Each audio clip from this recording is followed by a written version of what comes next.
Eu gosto muito desse Salmo 78, porque ele vai contar uma história. E ele vai falar, dentro dessa história que ele vai contar, ele vai dar uma instrução. Por isso que é chamado de Salmo Masquil de Asaf. O Asaf é o salmista, e a palavra masquil fala de instrução, de ensino. Ele vai contar uma história e vai ensinar com essa história. E nós temos muito que aprender. Temos aprendizado a tirar da história, e de um modo específico da história da primeira igreja batista em Vilhena. Então, o salmista pede a Judá que se mantenha firme na obediência ao Senhor, não como as tribos do norte. No verso 8 que nós lemos, ele diz no finalzinho, não fossem como seus pais, geração contumaz e rebelde, geração que não regeu o seu coração, e cujo espírito não foi fiel para com Deus. Os filhos de Efraim, armados, trazendo arcos, retrocederam no dia da peleja. Ele fazendo menção das tribos do norte, os efraimitas, e está dizendo à tribo de Judá: não sejam rebeldes, como seus pais, que foram uma geração contumaz e rebelde, uma geração que não regeu o seu coração, segundo o mandamento do Senhor. Quando o salmista escreve o salmo, o reino do norte já havia sido destruído, e agora estava o reino do sul, Judá, com as duas tribos, Judá e Benjamim. E o salmista escreve exatamente para mostrar isso. E ao longo do salmo ele vai contar a história. Vai falar da travessia do Mar Vermelho, vai falar das maravilhas que o Senhor fez no deserto, até chegar em Canaã. Então ele conta aqui uma história. E no livro do 2 Reis, capítulo 17, o cronista vai narrar a queda de Israel, o reino do norte, os efraimitas aqui. E ele vai gastar 23 versos para falar dos motivos que levaram à queda. Depois os irmãos podem olhar, 2 Reis, capítulo 17, 23 versos. O cronista está usando para falar o porquê o reino do norte caiu. E eu separei só um verso aqui. Rejeitaram os estatutos e o concerto que fizera com seus pais, como também os testemunhos com que protestara contra eles, e andaram após a vaidade, e ficaram vãos, como também após as nações que estavam em roda deles, das quais o Senhor lhes tinha dito que não fizessem como elas. E assim ele vai repetindo, de certa forma, essa mesma ideia. A ideia do cronista, inspirado pelo Espírito Santo, é enfatizar que aquele povo pagou um alto preço por ter se rebelado contra Deus. Não encobriremos aos seus filhos, o verso 4 diz, não os encobriremos aos seus filhos, mostrando à geração futura os louvores do Senhor, e assim como a sua força e as maravilhas que fez. Precisamos contar a história. Tem um hino 50 do nosso cantor, Contai-me a velha história de Cristo. Precisamos contar a história, porque uma geração passa e vem outra. Como será essa geração? Como será a próxima geração, depois da nossa? E o verso 6 diz assim: para que a geração vindoura a soubessem, e os filhos que nascessem se levantassem, e a contassem aos seus filhos, para dar continuidade a essa história. E contar o quê? Contar as maravilhas que Deus fez. E aí, lendo o Salmo, nós vamos ver as maravilhas que Deus fez ao longo da história. Assim também devemos conhecer os feitos de Deus na história recente, os erros e os acertos da igreja. Os erros e os acertos. Nós devemos aprender com os erros e com os acertos. Como agiam os pioneiros antes de nós? os fundadores, os que começaram o trabalho aqui. O que motivava o trabalho deles? Essas questões são importantes para a gente começar a valorizar aqueles que vieram antes de nós. Tem um hino, eu estou aprendendo ainda, quero cantar um dia. Ele fala: eu vivo para a glória de Deus, e vivo também para a glória de Deus nas pessoas que me precederam. Nas pessoas que me precederam, eu vejo a glória de Deus. As pessoas que vieram antes de mim, que fizeram o trabalho, que plantaram a igreja, que deram continuidade até chegar no nosso. Então é muito importante conhecer a própria história, honrar aqueles que nos precederam, como diz a música do hino. Nós vivemos novos tempos, nós vivemos novas realidades, mas a missão da igreja continua a mesma. Nós estamos no século 21, século da tecnologia, mas a missão da igreja é a mesma. E nós devemos dar continuidade nessa missão. Nós vamos orar, vamos agradecer a Deus pela vida, pela existência da primeira igreja batista em Vilhena e pela sua história, principalmente por aquelas coisas boas que ela realizou, através dos seus pastores, seus diáconos, seus evangelistas, dos membros da igreja, dos homens, das mulheres, das crianças, dos jovens, aqueles que por aqui passaram e deixaram a sua contribuição. Irmãos, com gratidão, nosso coração agradecido,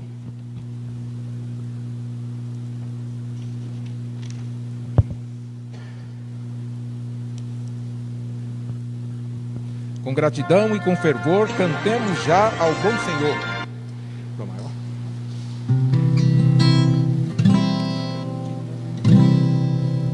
Com gratidão e com fervor, cantemos já ao bom Senhor. Com seu poder nos libertou e seu amor nos revelou. Aceita-nos, Senhor, querido Salvador, aqui presente se dirige a sua grei e faze prosperar o nosso trabalhar, fazer o mundo todo seu nome conhecer, e conservar-nos em união, encher-nos bem o coração do seu amor tão singular, e tua luz nos faz andar. Aceita-nos, Senhor, querido Salvador, aqui presente se dirige a sua grei e faze prosperar o nosso trabalhar, fazer o mundo todo seu nome conhecer. Pra bem lutar, vem conceder o teu favor, dando-nos a prosseguir no bom querer de te servir. Aceita-nos, Senhor, querido Salvador, aqui presente se dirige a sua grei e faze prosperar o nosso trabalhar, fazer o mundo todo teu nome conhecer.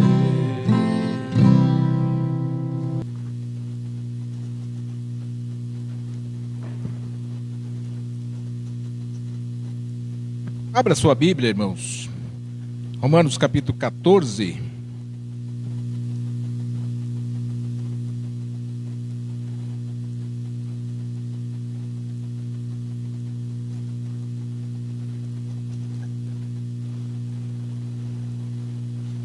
Romanos capítulo 14, versos 7 a 9.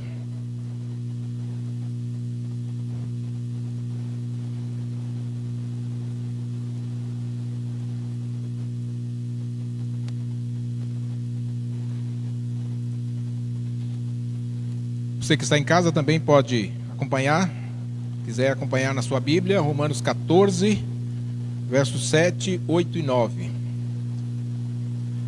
Porque nenhum de nós vive para si, e nenhum morre para si. Porque se vivemos para o Senhor, vivemos. Se morremos para o Senhor, morremos. De sorte que, ou vivamos ou morramos, somos o Senhor. Foi para isso que morreu Cristo e tornou a viver, para ser Senhor tanto dos mortos como dos vivos. E depois nós vamos voltar aqui no texto, 1 Coríntios capítulo 10, verso 31.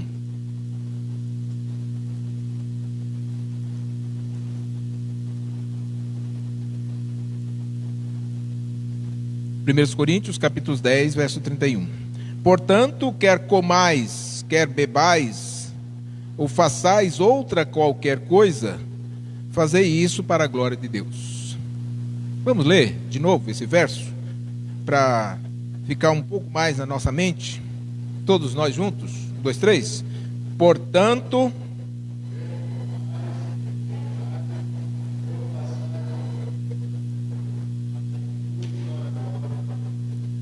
fazei tudo para a glória de Deus. Portanto, quer comais, quer bebais. Duas coisas muito comum, né? Faz parte do nosso dia a dia. Mas até essas pequenas coisas devem ser para a glória de Deus. No Romanos capítulo 14, nós lemos primeiro, depois nós vamos voltar lá para o 1 Coríntios, quando Paulo começa dizendo: nenhum de nós vive para si e nenhum morre para si. Nesse capítulo, ele está abordando, no capítulo 14, a questão da tolerância com os irmãos mais novos na fé. Ele chamou de fracos na fé também. Então, situações, né, que ele vai falar aqui, e principalmente está falando de comida também, de comer e de beber, que poderia de alguma forma trazer algum escândalo, trazer algum constrangimento. Mas pode ser no falar, no vestir, no comer, no beber, no linguajar, qualquer outra situação. Quando ele diz lá em 1 Coríntios 10, 31, quer comais, quer bebais, ou façais qualquer coisa, está abrangendo, né?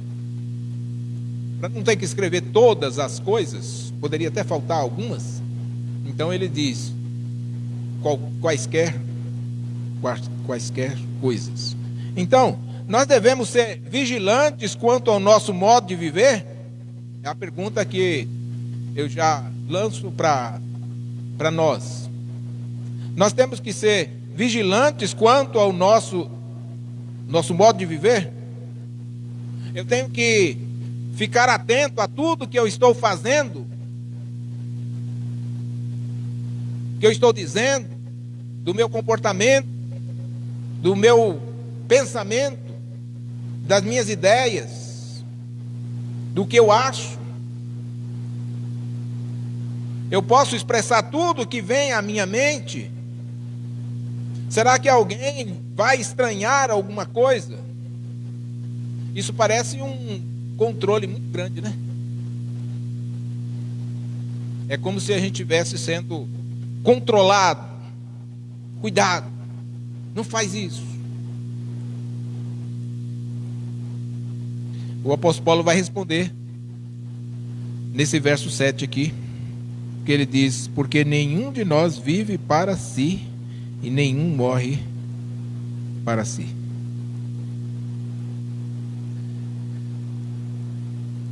Nenhum de nós vive para si. E aí Jesus Cristo vai dar o maior exemplo, né? Porque ele não viveu para si mesmo. Muito pelo contrário, né? Ele morreu mesmo. o verso 9, foi para isso que morreu Cristo e tornou a viver, para ser Senhor tanto dos mortos como dos vivos. O próprio Jesus deu o exemplo e não viveu para si, nem ao menos morreu para si também, né? Porque havia um propósito, havia um plano maior, havia uma missão a ser cumprida, havia um reino a ser implantado, havia uma mensagem a ser pregada. Ele não poderia, e ele não quis viver para si. Então, ele veio para cumprir a sua missão. E alguém pode dizer assim: Jesus fez isso porque ele veio para cumprir a missão. Jesus não viveu para si mesmo porque ele tinha uma missão a cumprir. E você não tem, não? Eu e você não temos uma missão a cumprir? Da mesma maneira como Jesus cumpriu a sua missão e como ele não viveu para si, nós que somos de Jesus também temos uma missão a cumprir. Quem pretende cumprir uma missão ou tem metas a alcançar, projetos a conquistar, também não abre mão de tantas coisas.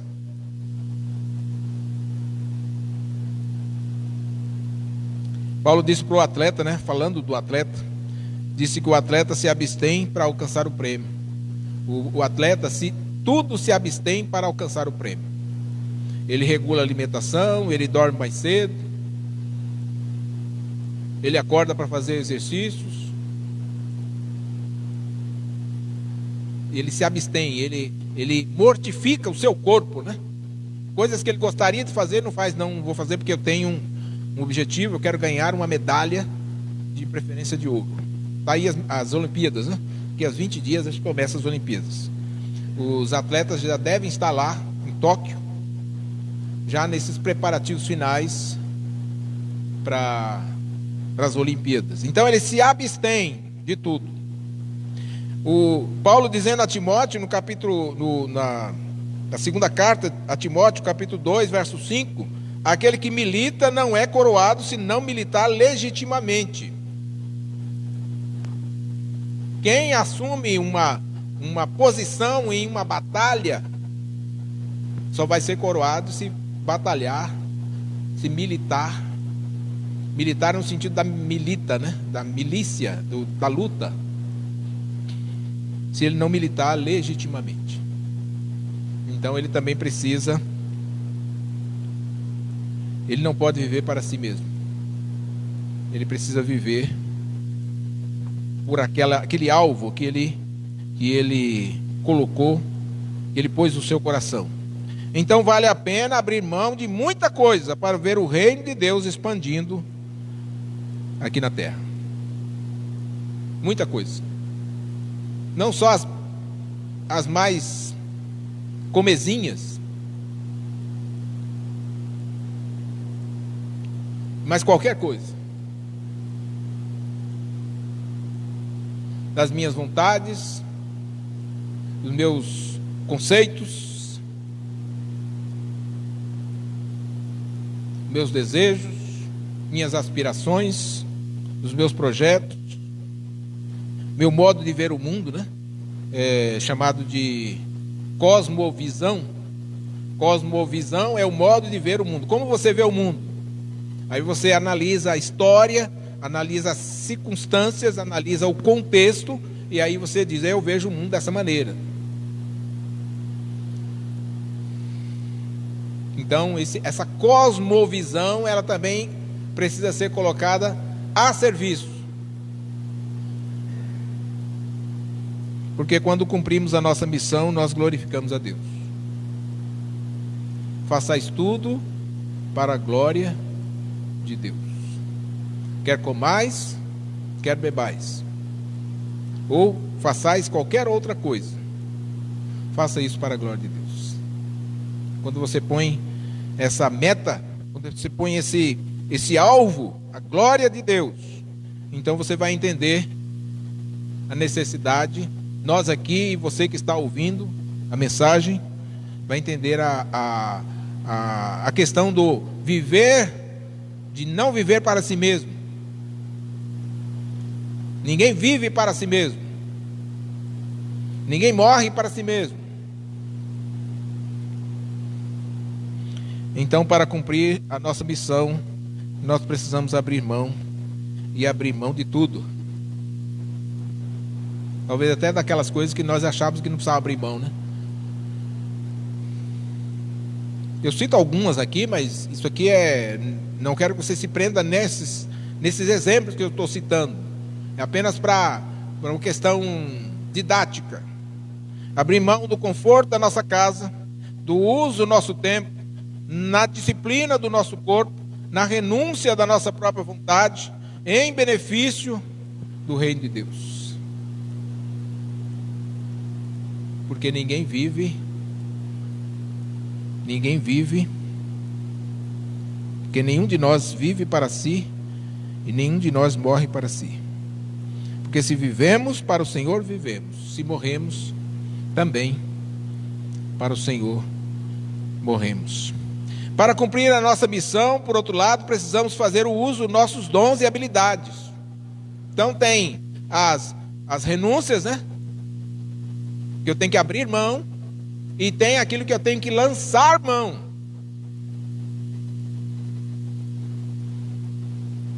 Dons, habilidades, talentos, disposição, disponibilidade, vontade de aprender, orar fervorosamente. São coisas que nós temos que abrir, lançar mão, abrir, tomar para si, se apropriar, trazer para a minha responsabilidade. Usar os meus dons, as minhas habilidades no reino de Deus, usar o meu talento. Você tem talentos que podem ser aplicados, aproveitados, a disposição. Às vezes eu respondo para alguém, né? Alguém que estou me aproximando, mas os irmãos também. Eu coloco embaixo assim, à disposição. Mas além da disposição, a disponibilidade é um pouquinho diferente, né? Tem um sentido geral, mas tem a sua diferença. Eu estou à disposição, mas se eu não estiver disposto, se eu não estiver disponível para ir atender aquela necessidade, aquele chamado,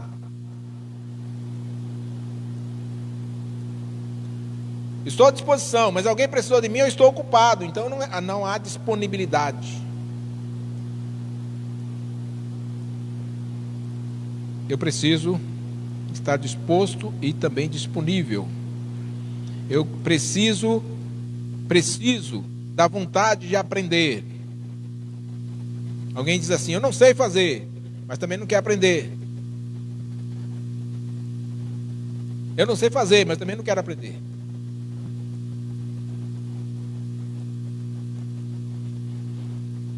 Eu preciso me colocar nessa disposição, nessa disponibilidade para orar fervorosamente, orar consistentemente, pedindo a direção de Deus para que eu cumpra a minha missão, para que eu seja usado por Ele, abençoando uns aos outros, abençoando e sendo abençoados.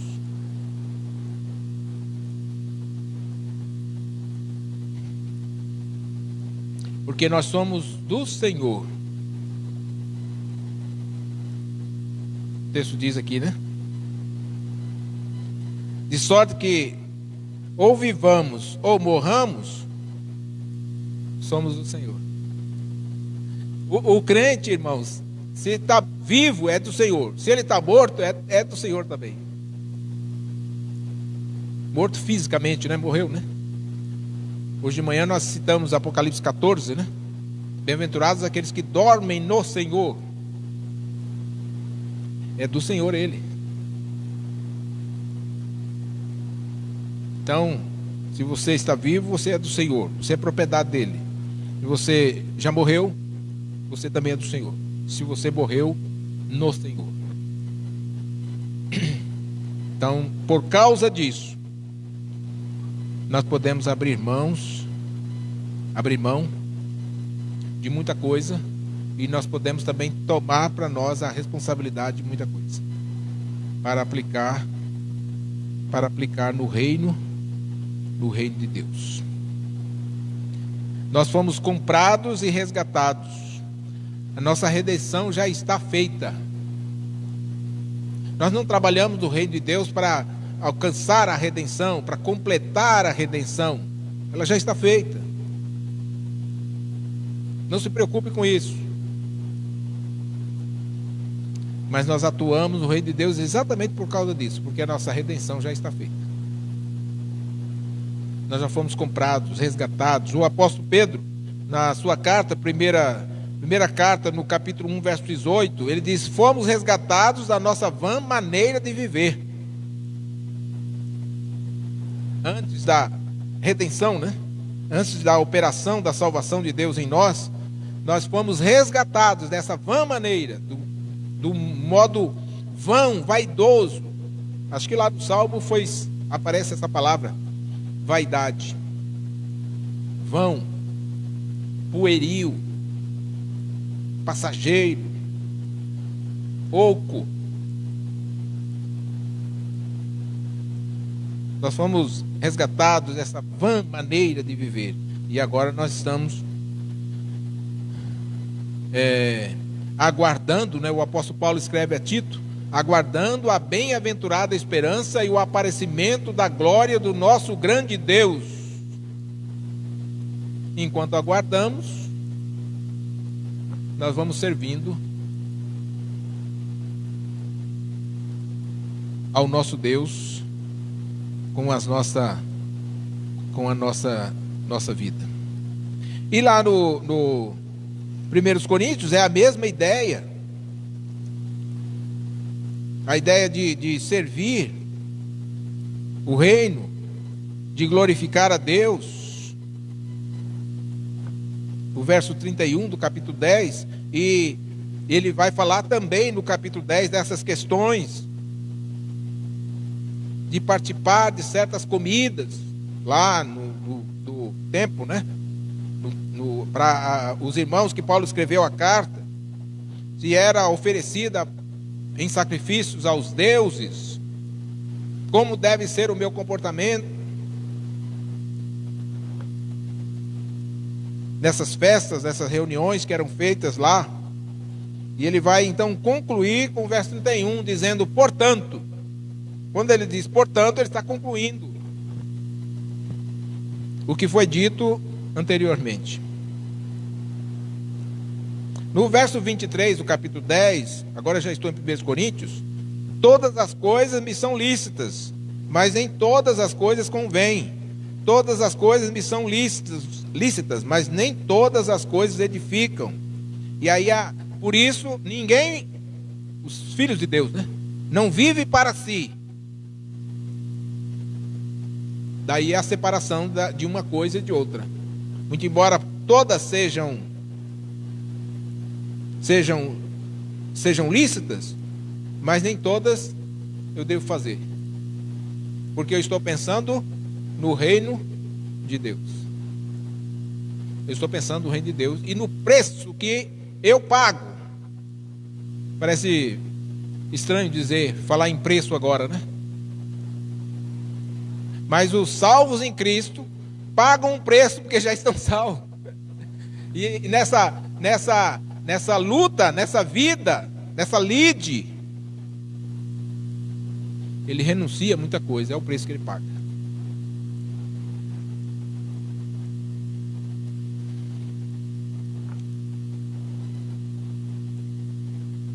Então Paulo está tendo o mesmo foco, aqui do capítulo 14 de Romanos, para falar da tolerância. E o verso 24: ninguém busque o proveito próprio, antes cada um o que é do outro. Então, servindo as pessoas, é que nós abrimos mão de muita coisa. servindo ao outro. Se o outro tiver a mesma visão, a mesma ideia, ele também vai abrir mão de muita coisa e vai servir ao outro. E aí vai gerar um serviço, né? Um serviço comum, comunitário na igreja de Jesus. E ele então vai dizer no verso 31, portanto, quer comais, quer bebais, faça tudo para a glória de Deus. Atenda ao chamado de Deus para glorificá-lo em seus atos, pensamentos e atitudes. Você que está nos acompanhando, atenda para o chamado de Deus. Atenda ao chamado de Deus. E no atender ao chamado de Deus, você glorifica a Deus. Com seus atos, pensamentos, atitudes e quaisquer outra coisa. Atenda ao chamado de Deus para cumprir sua missão como participante do reino num mundo sem esperança. Nós estamos vivendo essa realidade. Um mundo sem esperança. Um mundo envolvido, um mundo conturbado. Um mundo que cada dia perde um parente, uma pessoa próxima. Isso gera uma confusão, isso gera uma desilusão, uma frustração. Então eu preciso atender o chamado de Deus para cumprir a missão como participante do reino de Deus no mundo sem esperança. Nós estamos num momento apropriadíssimo para nós vivermos a igreja do Senhor. O momento é apropriadíssimo, é adequado para nós vivermos como igreja do Senhor nesse tempo. E Deus então é glorificado quando eu abro mão e quando eu lanço mão.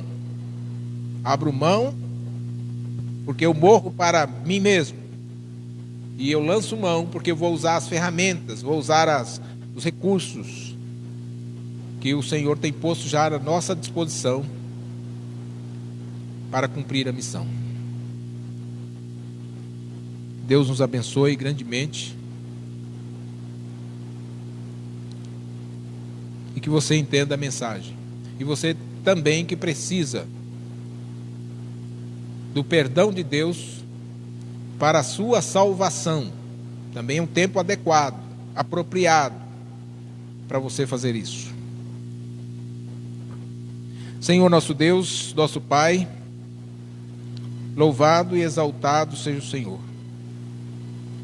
Obrigado, Senhor, porque o Senhor tem nos dado da Tua palavra e a Tua igreja ofereceu um culto de louvor e adoração ao Senhor. Que o Senhor receba no trono da Tua graça, da Tua glória, da Tua majestade, o louvor, a adoração do Teu povo. Nós que estamos aqui no templo, as pessoas que de um modo justificado não puderam vir, mas que estão acompanhando o Senhor agora mesmo da sua casa e cultuando juntamente conosco. E os nossos amigos, Senhor, que precisam tomar uma decisão pelo Evangelho, abrir o seu coração para que a luz do Evangelho ilumine. Também aproveite a oportunidade e faça um concerto com o Senhor através de Jesus Cristo hoje mesmo. E assim terá valido a pena a pregação do Evangelho e tudo o que nós fazemos para o engrandecimento do Teu reino, Senhor. Que almas sejam salvas, que o Teu nome seja glorificado e que as vidas sejam edificadas. Nós te agradecemos, ó Pai, no nome de Jesus. Amém, Senhor.